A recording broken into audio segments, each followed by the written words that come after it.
Assalamualaikum warahmatullahi wabarakatuh. Pada kesempatan kali ini saya akan mempresentasikan hasil dari proyek tim kami, yaitu perancangan database untuk aplikasi pengelolaan keuangan pada sektor usaha mikro kecil dan menengah atau yang biasa disebut dengan UMKM.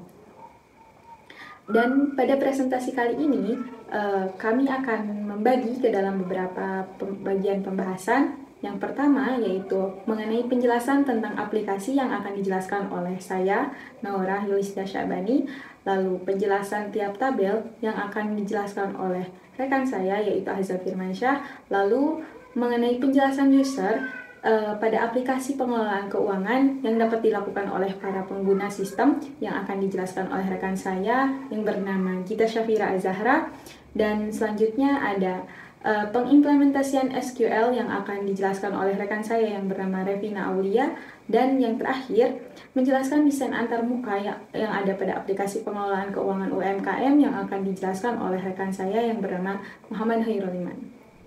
Langsung saja kepada pembahasan aplikasi, yaitu aplikasi ini merupakan sebuah aplikasi yang khusus dibuat untuk mengelola keuangan para pemilik usaha mikro kecil dan menengah atau yang biasa disebut dengan UMKM.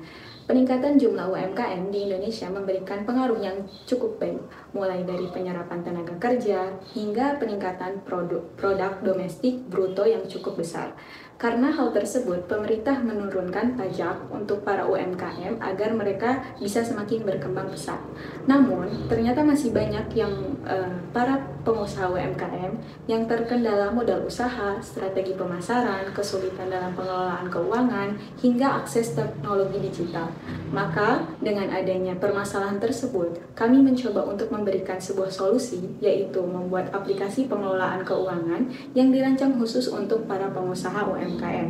Karena menurut Wahyuni, digitalisasi dalam pengelolaan keuangan dapat meningkatkan transparansi dan akurasi data keuangan para UMKM yang menggunakan pembukuan sederhana dapat lebih mudah untuk mengawasi pemasukan dan pengeluaran. Oleh karena itu, aplikasi ini diharapkan bisa membantu dan memberikan kemudahan kepada para pengusaha UMKM agar lebih tertata dalam mengelola keuangan yang telah didapatkan. Baik, pada bagian saya kali ini akan menjelaskan tabel dari basis data yang ada dalam aplikasi ini. Tabel dalam aplikasi ini berjumlah 8 tabel. Yang pertama ada tabel company. Tabel ini berfungsi untuk menampung data login user dan total jumlah saldo yang tersisa dari pemasukan dan pengeluaran. Yang kedua, ada tabel pemasukan. Tabel ini menampung jumlah saldo dari pemasukan aset, investor, utang, dan penjualan produk. Yang ketiga ada tabel pengeluaran. Tabel ini berfungsi menampung jumlah saldo sisa dari pengeluaran untuk gaji karyawan, utang, pembelian aset, dan bagi hasil untuk investor. Yang keempat ada tabel aset. Tabel ini menampung data dari inputan user berupa nama aset, jenis aset, dan harga aset tersebut.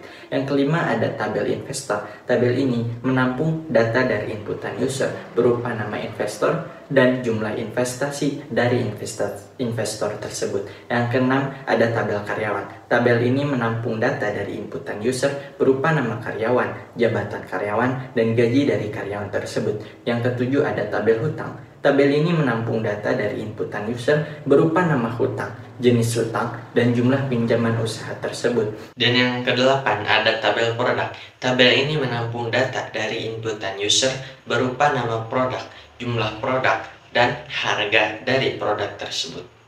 Sekian yang dapat saya sampaikan. Terima kasih. Aplikasi pengelolaan keuangan ini dapat dilakukan oleh pengguna sistem. Pengguna sistem di sini yaitu pemilik UMKM.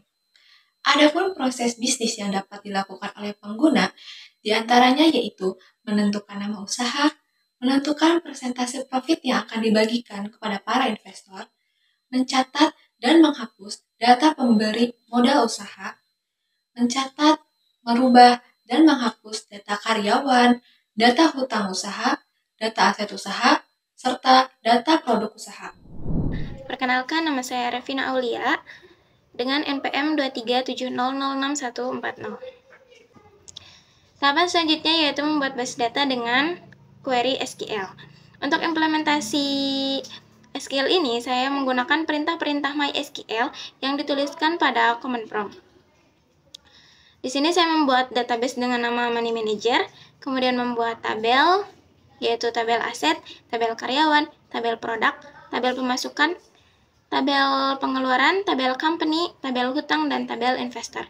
Lalu saya juga membuat trigger, ada trigger aset insert, aset update, hutang insert, hutang update, after insert, after update, pemasukan delete, pemasukan insert, pemasukan update, pengeluaran delete, pengeluaran insert, dan pengeluaran update.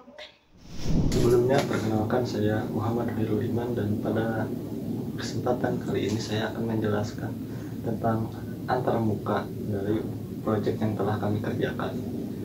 Pada halaman pertama saat memasuki website, Anda akan diarahkan ke halaman login. Di sana Anda bisa memasukkan email dan password yang telah Anda daftarkan.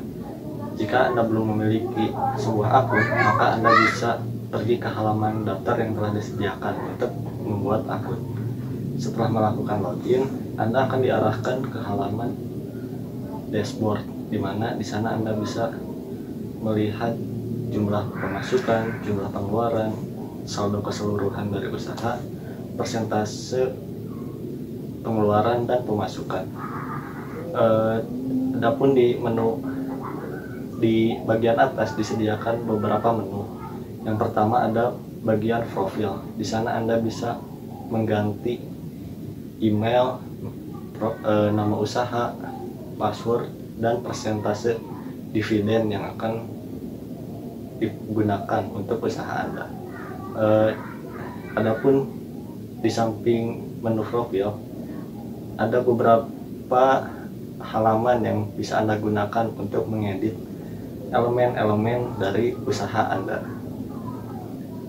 Di bagian samping ada menu pemasukan dan pengeluaran. Di sana Anda bisa melihat rincian tentang pemasukan dan pengeluaran usaha Anda.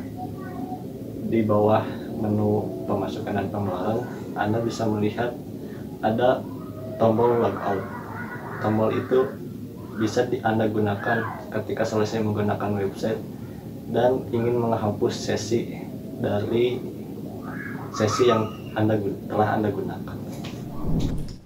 Baik, itu saja yang dapat kelompok kami sampaikan pada presentasi kali ini. Kurang lebihnya dimaafkan. Wassalamualaikum warahmatullahi wabarakatuh.